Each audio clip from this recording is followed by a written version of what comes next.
Warm welcome to my YouTube channel. My name is Dr. Reena and I'm so happy to have you here. In today's video, we are going to talk about this book, The Power of One Thought, and the author of this book is V.K. Shivani. So in today's video, we are going to talk about this topic, ego and its tricks. Suppose your living room window overlooks the sea. Your favorite part of your morning routine is to throw the window wide open, stand by the window pane sipping tea, and take in the scenic view of the world outside, the calm sea, the breeze, the sunrise, the horizon, the boats, the birds, the people, the sounds. You do not want to trade that serenity for anything. One day your family places a wide cupboard right against that window in a way that the window cannot be opened beyond 2 inches. How does the outside view appear now? What should have been a normal view is obstructed. The narrow opening robs you of the big picture. You are blinded to all the beauty that is right in front of you. You certainly do not like what you see. You feel disappointed, angry, and hurt. You immediately get the cupboard removed, and there it is. The beautiful landscape becomes visible again. The three-part scenario is comparable to what happens to us when we see the world. First, when we are egoless. Next, when ego blocks our mind. And finally, when ego is pushed away. Unfortunately, nearly the whole of mind set is trapped by their egos today. This is the reason we do not like what we are seeing in our life. Much like the cupboard that obstructed the view, ego stands as a barrier between us and the truth, between us and the purity in other people, between us and the beauty in the world. Ego is the reason we are experiencing only a little peace, a little love, a little happiness, a little power. We do not experience these feelings in a lasting, natural way since ego stops us from seeing who we truly are and who everyone else truly is. The moment we get rid of ego, our world becomes so beautiful, both on the inside as well as outside. The ego problem. Ego is an old, popular word. We are all familiar with this word. We often refer to it in our conversation, yet we do not seem to know what it means. There are so many connotations attached to this word across society that it can be very confusing to get a grasp of what it means, what it looks like, what it does to us, and what we must do with it. Here are a few lines or few examples of how ego is understood and used in conversation. First example or statement is this one: everyone in their family is egoistic. His ego got hurt. She pampers my ego and I enjoy it. Please rise above your ego. A little ego is necessary. These are the statements that we basically used in the conversation. To be fair, most people consider ego to be a negative trait, something they need to get away from. You may recall that ego makes it to the list of the top 5 vices of a human soul: lust, anger, greed, attachment, and ego. But there is a small percentage who believe that ego is important or even inevitable. So let us first understand what ego means. We shall start with an elementary question. How would you answer this? Who am I? Ask this question to yourself.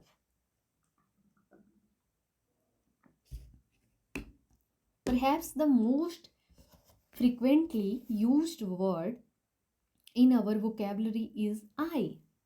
What does this I refer to when we talk about who we are? Primarily, we link our identity with all the things that we acquire or possess in life: our name, academic achievement, qualification, job title, roles, relationship, responsibilities, and so on.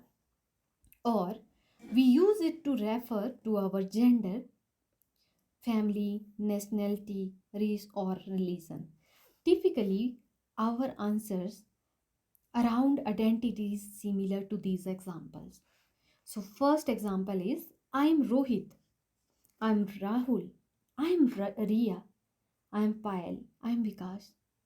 Second example is I am a Hindu, Muslim, Christian, Sikh. I am an Indian, American, Malaysian, Korean. I am Gujarati, Punjabi, Malaysian. I am a student, doctor, swimmer, CEO. I am a father, husband, daughter, wife, client. I am tall, fat, attractive. So these are the examples of ego.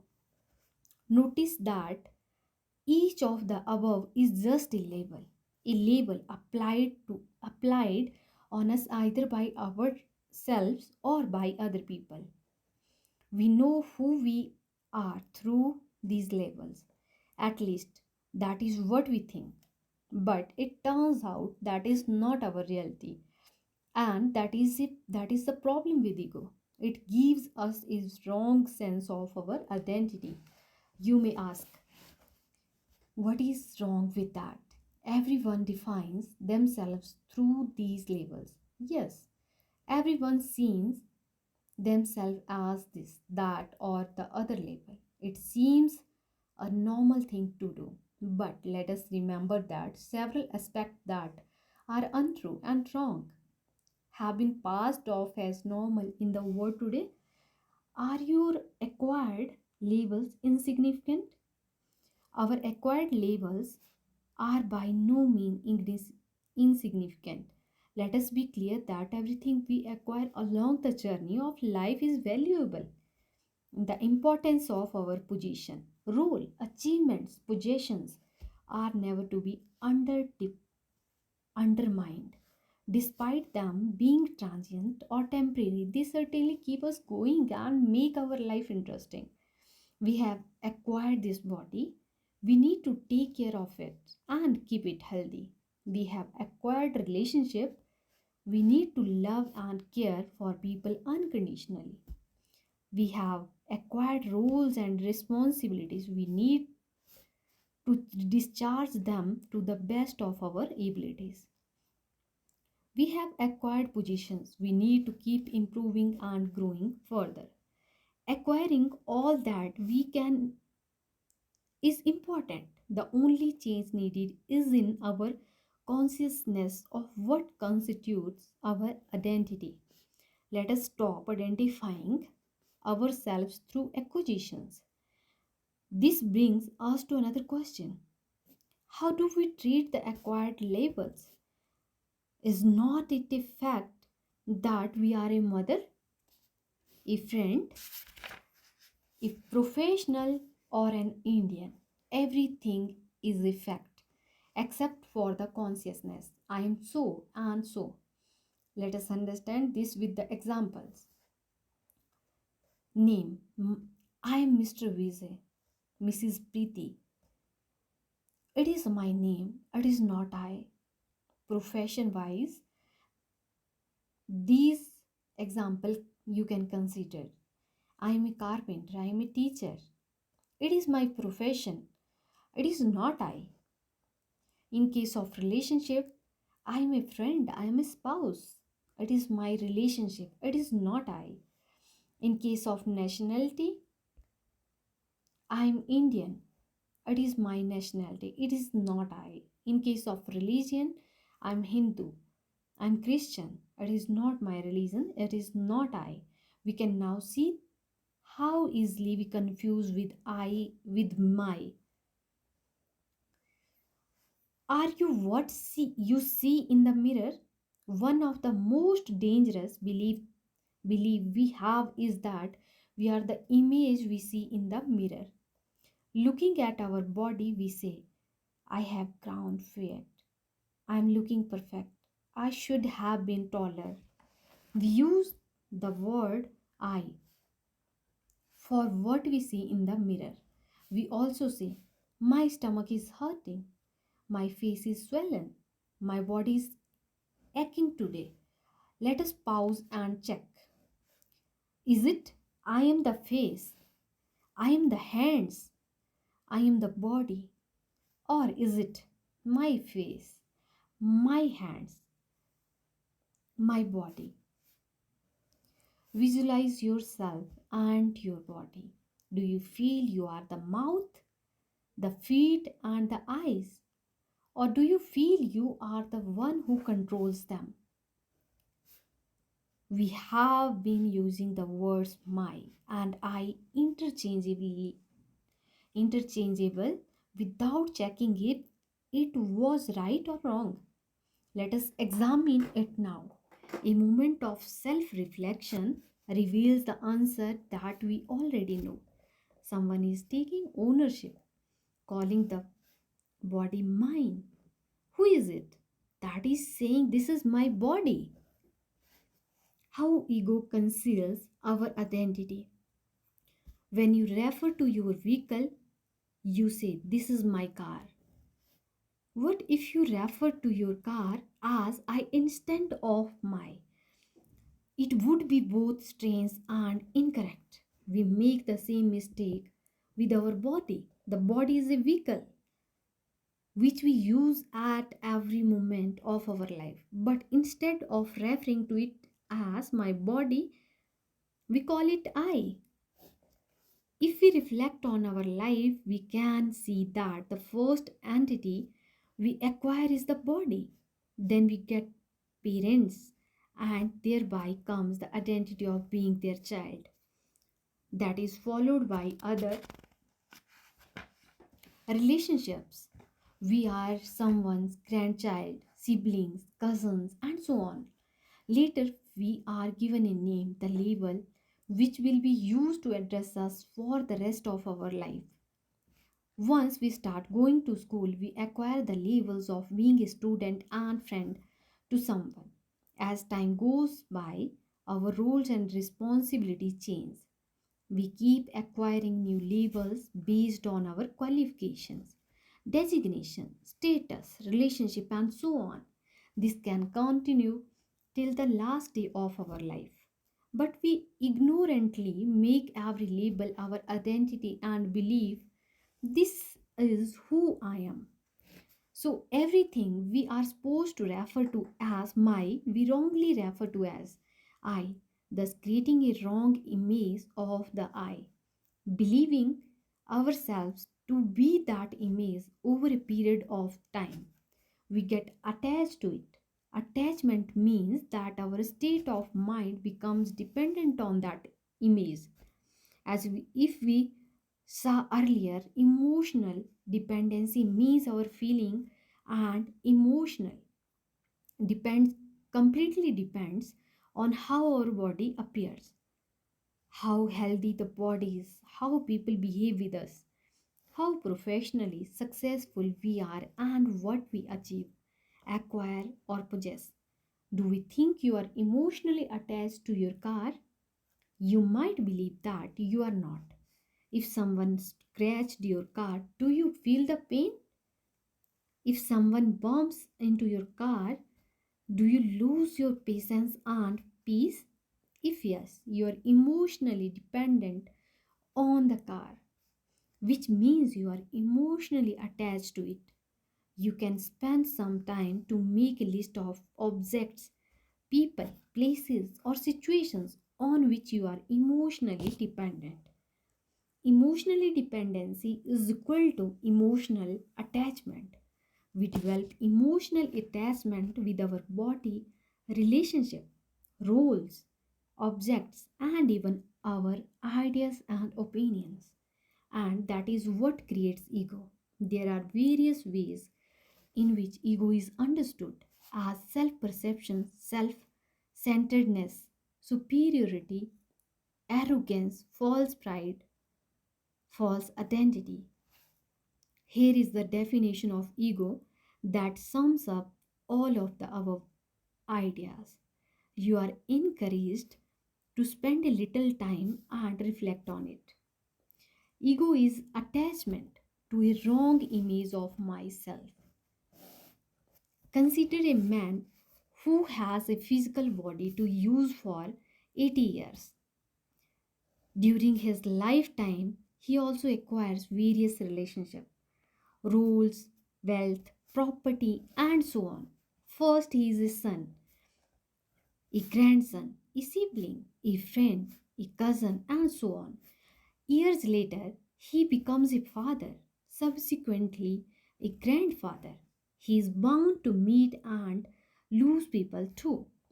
In his professional endeavors, his roles and designation keep changing every few years. He may start as a trainee engineer and move up with the ranks to become the chairman of his organization. Someday he retires, but the attachment of his position can be so deep that he hold on it as his identity. He even includes X or retired as a prefix to his designation on his nameplate. When he dies, that man loses his body and leaves behind everything that he had acquired in 80 years.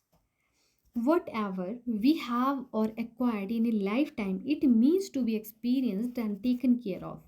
We have a body through which we connect with the world. We have relationship to experience love, respect, and care.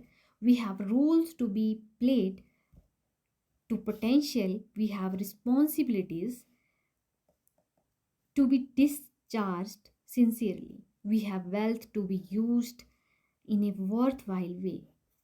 Instead of remembering that everything is temporary, we believe it will remain ours forever. Instead of being a trustee, we believe everything belongs to us. Rather than being detached, we get attached and believe it is natural. Instead of enjoying the experience, we live in the fear of losing it. Whether there is a attachment, there is a fear of losing. We fear losing people, positions, possessions. Our deepest fear is of death. Since the body is the first thing we acquired, and our attachment to the body is so strong that we believe the body is I. Where there is a ego, there is a attachment, and where there is a attachment, there is a fear. So this is an equation worth internalizing. Ego is equal to attachment is equal to fear. The journey of life is not only about accumulating, it also entails using, experiencing, and eventually losing them. We lose people, possessions, positions, and upon dying, we lose our body too. Death is a juncture where we lose our body and lose everything that we had acquired while we were in the body. But that I never dies, it never gets lost, and it had no end. Then I simply continues its journey of acquiring, experiencing, and losing. Telltale signs of egos. Interestingly, we find it easier to recognize ego in other people, but not within everywhere. How do we become aware of our ego?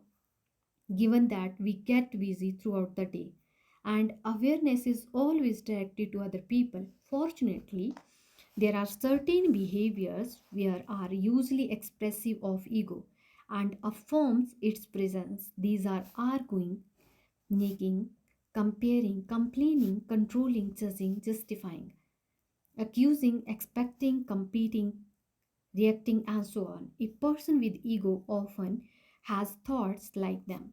I like it. When everything is about me, people owe me regard.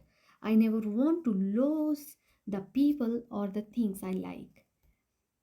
What other things of me matters a lot me. I want attention, approval, appreciation, acceptance. I want people to be certain way.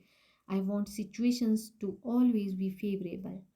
I cannot handle loss, failure, obstacles. I want relationship where people support me. I do not like it when anyone outmarks me or disagrees with me. I'm not good enough for this. Check if you tend to create thoughts similar to these. You are encouraged to do a little inner work to become aware of your ego. This is the process of going outside in to see where ego is taking shape. Take a moment to do the following. Write down the three behaviors you may choose from the list above, which you relate to. Identify the fear behind each of them. Reflect on the attachment linked to that behavior. Reason out what it is that you need to let go. Let us understand with the few examples. So, first we have behavior. In case of behavior, the criticism, that means to feel good about ourselves. We often put others down by criticizing them. We snap at people as I do not think your idea is good. I will never work.